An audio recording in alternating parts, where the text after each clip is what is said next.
Hi, everyone. Welcome to the Success Without Sacrifice show. On today's episode, we are talking about thriving in the boys' club. Stay tuned.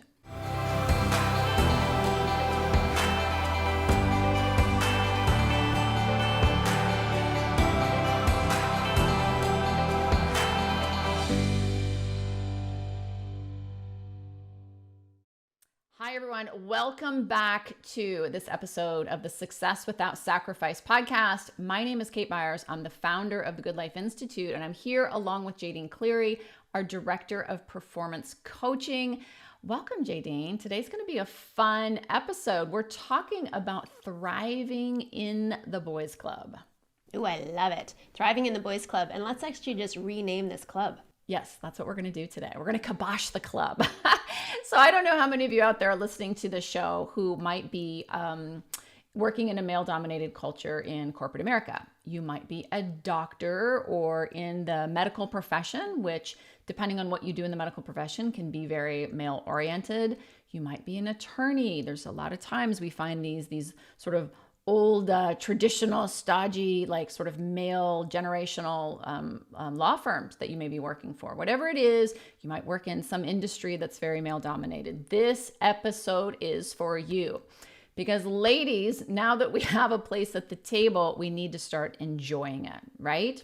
Okay, so let's talk about thriving in the boys' club. I think one of the first things we have to start looking at and start realizing, ladies, is that we have to start kiboshing the status quo.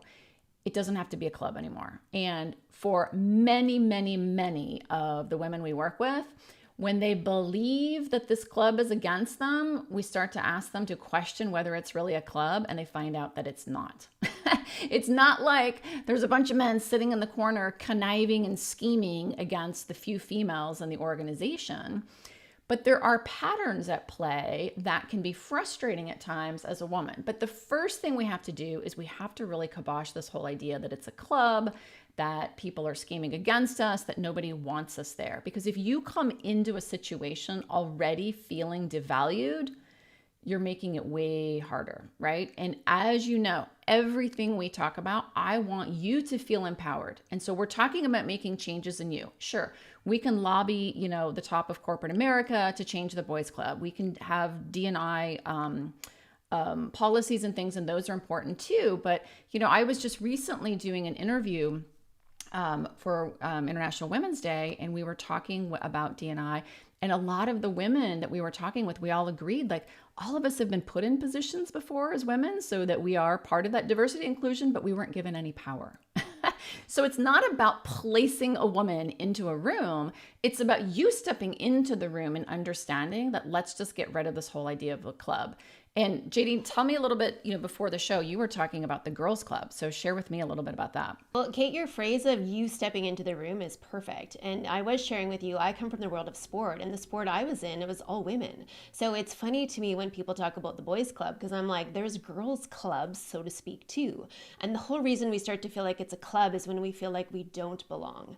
So that's when we start to continue to fuel our belief of there's a club and I can't get into it. So to your point, the whole perspective of when we decide I belong in the club and I belong here, when we step into this perspective, all of a sudden we're leading from a different place, because no longer are we trying to prove ourselves or prove we deserve to be in the room. We're owning our place in the room, and this opens us up to seeing things from a completely different lens. Yes, I love that. And I don't know how many of you out there listening has ended up having a run-in with the girls' club, because I certainly have. I've had women who could have been wonderful mentors and could have been, wonderful ambassadors that help pave the way or open doors. And their attitude towards me was, sister, it's, I had to work my butt off to get here. It's on you. You figure it out for yourself. And they certainly weren't paving the way, which is a shame. And so here's the thing, ladies, I just have to put this plug in because we talk a lot about this among our community. We have a community of women who have worked with us in Corporate Women Unleashed, and then they've gone on to join our membership community, Corporate Women Refined. And it's all about powerful women lifting up other powerful women and really changing the paradigm. And that's what I want you to remember. So if you're sitting here listening going, oh my God, changing the paradigm, that sounds so huge. we have to just start with our own beliefs. And so one of those, and you hear me talk about this all the time, is training your DNA. So women, we have been taught from a very young age to make nice. Okay. There was this really interesting, and I'm not going to quote the book because I've already forgotten, but I will come back if I can remember it later in the episode. But there's a really interesting book I was recently reading, and it was talking about a coach who coached both women and men's sports. And he was saying that he can walk into the room of guys, like they're losing in whatever the sport was, and he can say like, okay, we need to start pulling it together. And what a guy will think is, yeah, the rest of these guys in the room need to start pulling their weight. I'm fine. But if he walks into a group of women and he says to the team, ladies, we have to start pulling it together, every woman thinks it's her, that she's the problem.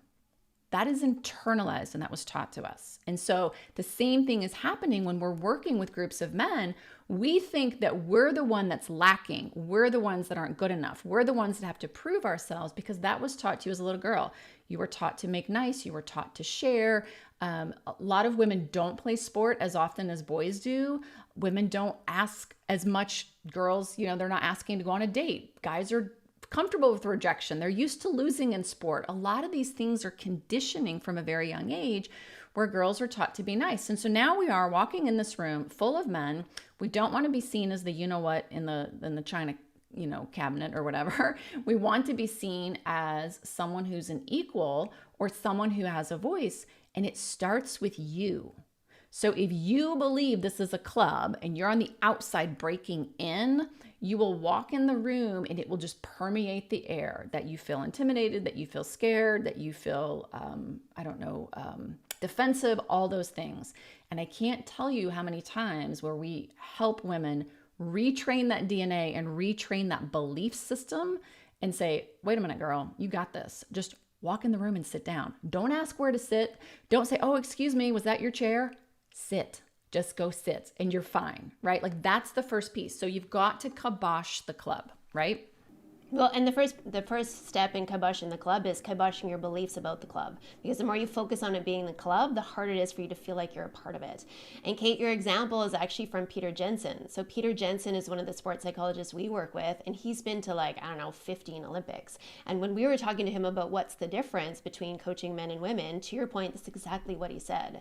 And so for women, for us to feel like we belong to be in the room, so we're influencing and not asking for permission, the first step is we need to be human about it. We need to actually shift our focus from collaborating and being nice to actually considering what's the value that I bring to this situation and what are we trying to solve. So when you start to shift your focus towards what's the outcome we want here and what's the objective, no longer is your lens on, oh, I want to make sure I say something that's smart or say something that has me belong. You start to shift towards asking the intelligent questions to say, yeah, Bob, tell me more about this. Mark, how does this relate to what we talked about yesterday in terms of the business objectives? Right. There you go. It's like, and it seems so simple, ladies. And let's just say, let's be fair. Everything we talk about on this broadcast, it is simple in theory, but you have to put it into practice. And the part of the practice feels uncomfortable. It's going to feel uncomfortable. That's why so many women come to work with us, because they're like, I don't have time to to rethink this over and over again and to try to take a whole bunch of baby steps and then to second guess myself. Did I do it right? Did I not? I just want to get to the goal. But whatever route you take, it doesn't matter. You are going to feel uncomfortable. It's going to feel uncomfortable the first time you walk in the room and sit down and then someone says, oh, well, that's the chairman's chair. And you're like, oh, excuse me, great. And then you just move on. Because every now and then you will make a gaffe and you will sit in the wrong chair. But if you're going to internalize that and make yourself wrong or make it that you don't, belong in the room, because again, a guy would sit in the chairman's chair, and then when the chairman walks in and says, oh, that's my chair, he would just get up and move. He wouldn't think twice about it. He would just be like, oh, okay, cool. So understand that you get to choose these behaviors, but they will feel uncomfortable. And that is part of that training process. Remember, it's training your DNA. Training takes conditioning. It is not hey, Kate, what do I say when I walk in the room? Here's the magic words. And then you just do it. And then you're like, oh my God, my life is just perfect. And now I never have to worry about the boys club again. Well, I'm just standing here smiling at you because I know through working with so many of our women, they listen to you, Kate, and I'm sure women who are listening to this too are just like, man, I want to be like her. Like, how do you get to that place where you actually just own it and go sit in the chairman's chair and not have it fluster you for the rest of the meeting? So I'm smiling because you're so good at it, and because we do know that it is possible to train your DNA. And when you do decide that this is a belief you're wanting to shift, and you want to learn how to operate differently, and you're interested in growth, then you understand that growth is uncomfortable. And so when you start to feel uncomfortable, rather than shrinking away from it and asking for permission, you decide, I'm going to be in a position of influence and I'm going to lean into this. Because most people decide they want to grow until the growth feels uncomfortable. And then they slide back into their old behaviors, not because their old behaviors are better, but because they're more comfortable. Yeah. Okay. So the answer to that question is super simple and it's super complex at the same time. I absolutely decided emphatically 100,000% I was not going to trade off my life for my career. And I absolutely 100,000% emphatically decided I was not going to trade off my career to have a life. And, it's funny. We have a client, Tracy, who she's actually going to be on the show. And she and I call it like living in the 1%. Like if 99% of the population want to live and take the blue pill, I'm taking the red pill or whatever that is. You have to make a decision, ladies, that if you are going to operate at this level with a huge career that has huge impact, and you want to have a family, and you want to have a relationship and be close to people and have friendships and hike and bike and sail or whatever it is you want to do. If that's what you want, you have to make an unapologetic decision that you will find that path. And once I did that, then I was not waiting for my career to give me permission to have a life. And what the majority of us do is we wait for our career to give us 2 weeks vacation. We wait for our career project to end so we can have a nice weekend. We wait for our boss or the men in the room to give us an invitation. We're waiting, ladies. And so the answer is, one of the ways I do this so easily is I got tired of waiting. I'm not going to wait anymore. And that's what Tracy said. She's like, Tracy had burned out. And then she came back into her career. And that's when she came to work with us, because she's like, I'm not going down that road again. I have a beautiful family. I have an amazing partner. And I absolutely can have a huge impact in, the industry I work in. I want all of those things. And she's like, I'm living in the 1%. She goes to work. She does what she needs to do. She knows how to influence. She knows how to speak. And it starts with that decision. And then, yes, you need some tools and some training in that. That's the next piece, but it starts with you. So you're talking about the conviction is the decision. So you make the decision of I want to live differently, and then you go and gain the tools to be able to retrain your DNA. So the first part is this, like you just talked about, I'm deciding I will no longer suffer for my success. Then as you work on what we always teach, which is getting your needs met, then what you do is you start to shift and feed your state so that you come into these meetings with your state full and your needs met, so that you operate with clear eyes and a clear heart, and you're no longer operating from the place of having to prove yourself. You're operating from the place of, let's get down to business. What needs to happen here? Because I got other stuff to do. Right. Because you have a big full life. Okay. So I'm glad you set that up, because that is the second thing. When I was burning out for my career, what I was doing is I was working, drop, trying to somehow revive myself over the weekend or a vacation or whatever for a small period of time, and then coming right back at it. And I worked till midnight. I worked insane hours. I was always available, and I wore that as a badge because it was my belief that that's what created success. Success had to be hard, and I had to prove myself, and oh my God, don't let them see you sweat. So the reason I burned out and the reason I wasn't able to operate the way I'm able to operate now, a big piece of it is I didn't understand my human needs. And so I was I obviously knew I was tired, but I was depleting myself so much so that you start to get paranoid. Your fears and all those scary monsters are 10 times bigger than they actually are. When someone does, criticize you, or a guy looks at you sideways in the room or says something, you're furious because you have no emotional consistency. Like all of those things, ladies, just leave us to be more and more and more depleted. There's no way you're going to walk in the room and own the room or just feel comfortable. You don't have to own the room, just feel comfortable in the room. Like you can't do that if your needs are suffering. And I think that's the biggest aha to so many, like you said, JD, and the clients who come to work with us, they want all these workplace strategies and what do I say and what do I do and what's the right boundary and how do I, achieve these things? And the very first thing we do is say, stop. You have to get you to a place where your needs are getting met. It's like a bowl. Like your bowl is so dry. Like there's no way that you can even execute on the things that we would ask you to do with any sort of velocity that's going to get you a result, because if you're coming at something from a place of depletion, you can't. So you absolutely have got to, at this level, turn the equation upside down. It feels really uncomfortable. You do have to come first in very many occasions of getting your needs met. Then you can step into whatever big situation you have. And that is why I'm able to walk in the room. And if someone bites my head off, I don't flinch because I'm like, I have a great life. My needs are met. I have fabulous relationships. I feel fulfilled. And so all this is a talking head who's having a bad day biting at me. It is not, oh my God, there goes my career. Oh my God, there goes my reputation. Oh my God, there goes my salary. It's just like, wonder why that talking head is having a bad day. Let me ask. Right? Yeah. Let me ask. Yeah, Right? yeah, exactly. So Kate, you're speaking the magical words in terms of when we understand how to get our needs met biologically, we come from a different place. And so we've heard this as high performing women, we've heard a lot, like you have to be on your own list and what are you doing for you, right? So those aren't new words, but the new component of this and what we teach and what you lead is how to do it. Because if we don't understand how to do it and how to do it in slices that actually align with us living in congruency, then it'll always just be an idea, but it won't actually be a reality. And to your point, if we don't start to come from not a deficit, then we can't actually access our true power and how we want to show up. So we have to flip it, to your point, and we need to go at it in slices, and we need to keep stretching. And as we stretch, we also need to upgrade our beliefs. Because if we just believe this is something that's happening for a period of time, it won't have any consistency or staying power. No. And I think the hard thing for a lot of women to understand is getting your needs met. We hear a lot about it, like you said, in all over the internet. But there's two components to it. And this is what women, we mess up. As a high performer, you're used to doing things all or nothing. So again, it's like, well, if I can't go to the spa for 4 hours on a Saturday and, then I can't get my needs met. And it's like, really?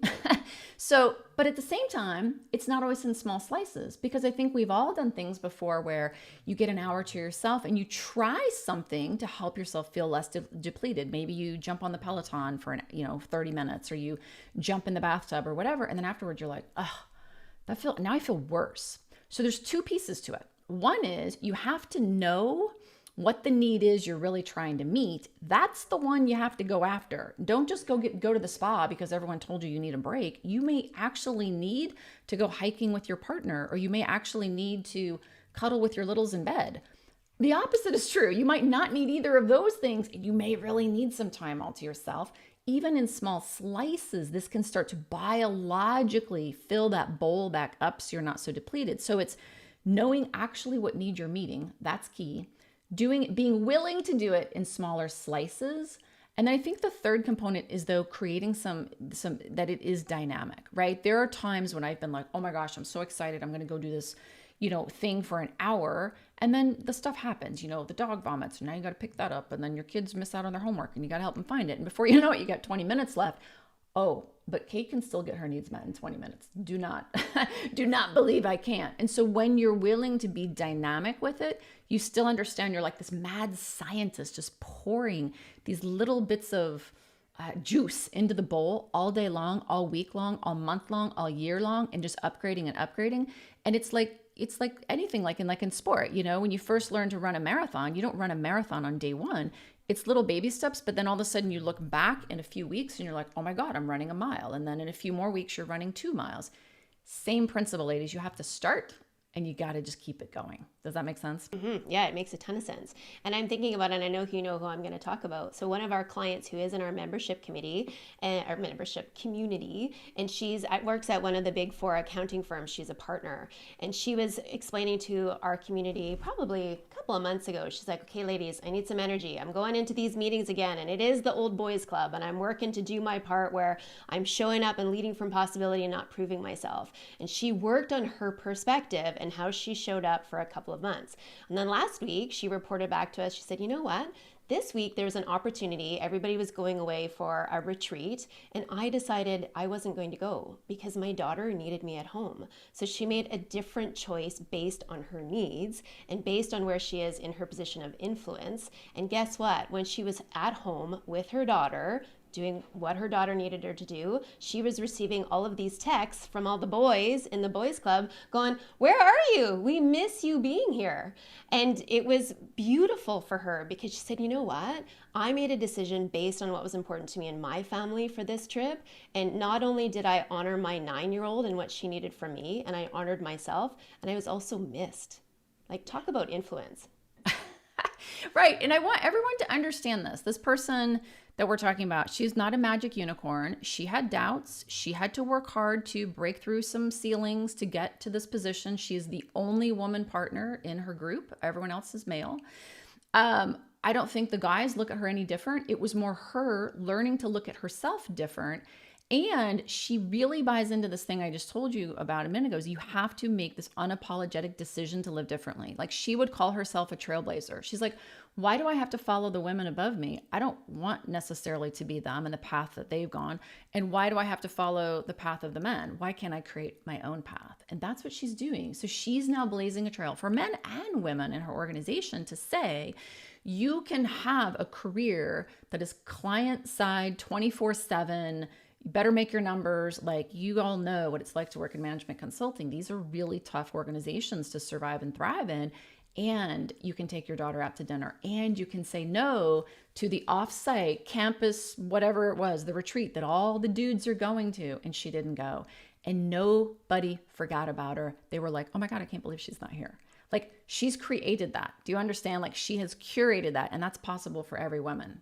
But it started with her belief, and then it took some knowledge and tools of human behavior, because once you understand human behavior, you understand needs.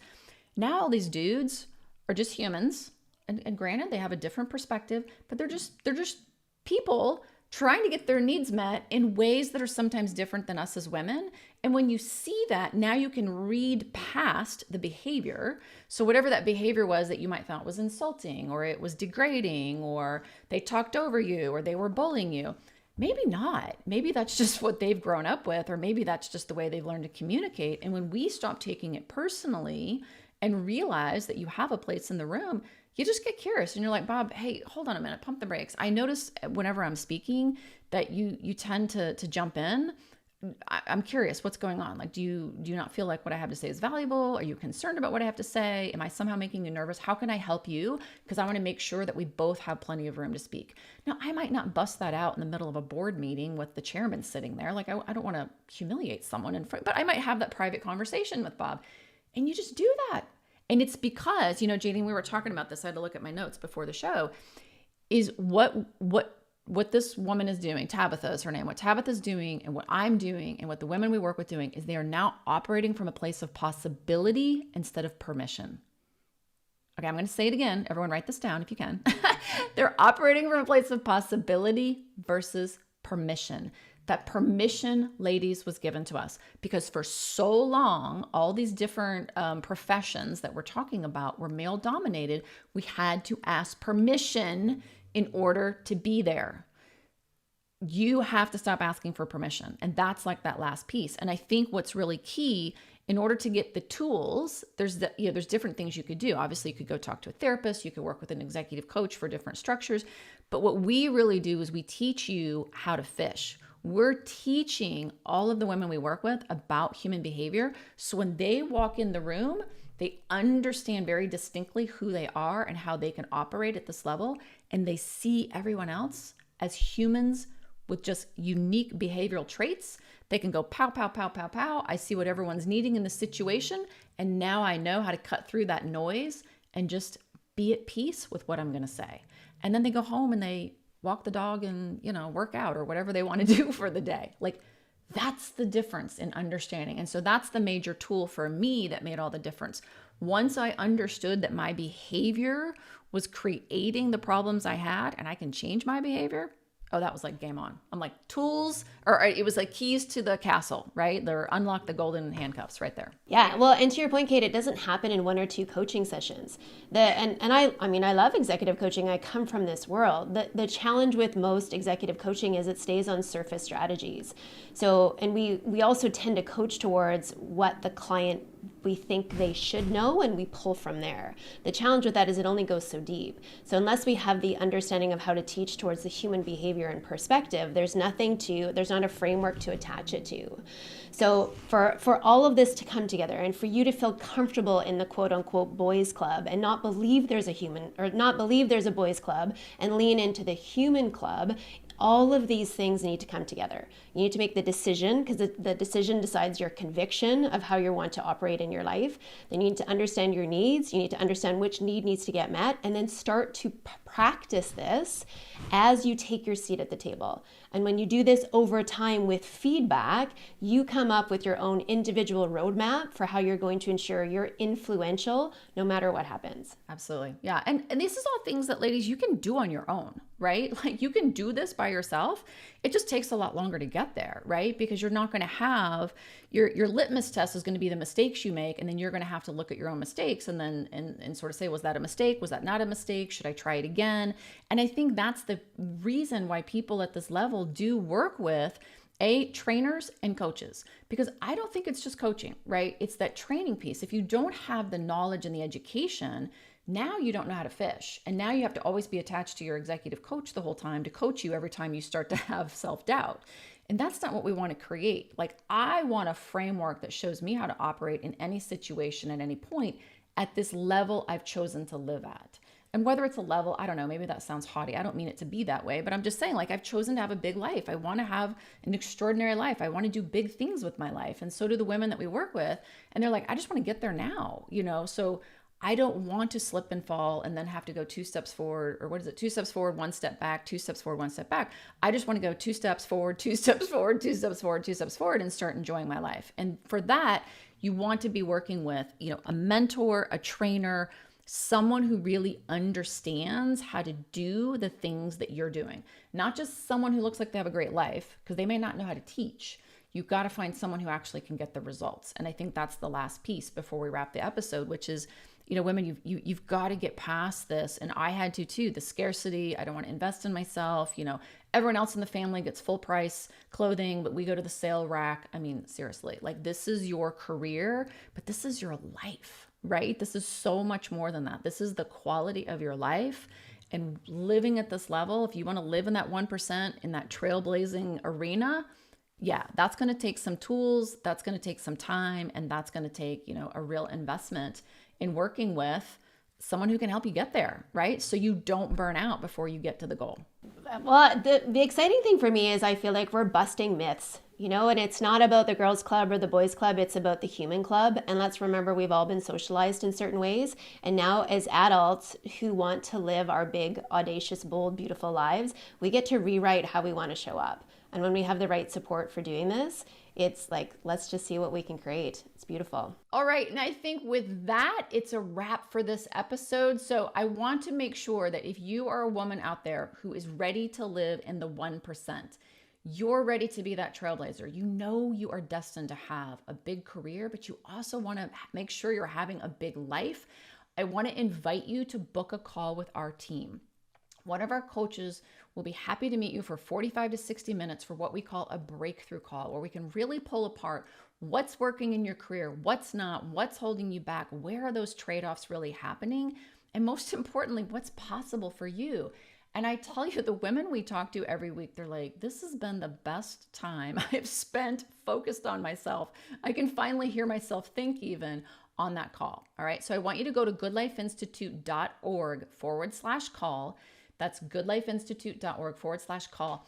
When you get there, you'll find a calendar, pick a time that's going to work for you, and then get ready to really focus again for a good 45 minutes. It's completely confidential. You get a third-party expert who can really help you sort out what is possible in front of you. And we do not want any woman suffering for the boys club. We want you living in the 1% and not trading off your life for your career or vice versa. All right, so that's it for today's show.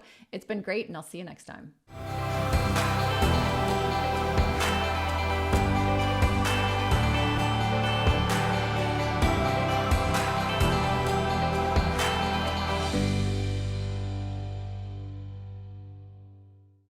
Hi, thanks for tuning into today's show. If you want to subscribe, you can do that by clicking the little picture of me over there. If you want to book a breakthrough call, which you absolutely should do, you can click the button below or go to goodlifeinstitute.org/call to book an appointment to speak to us. I'll see you on the next show.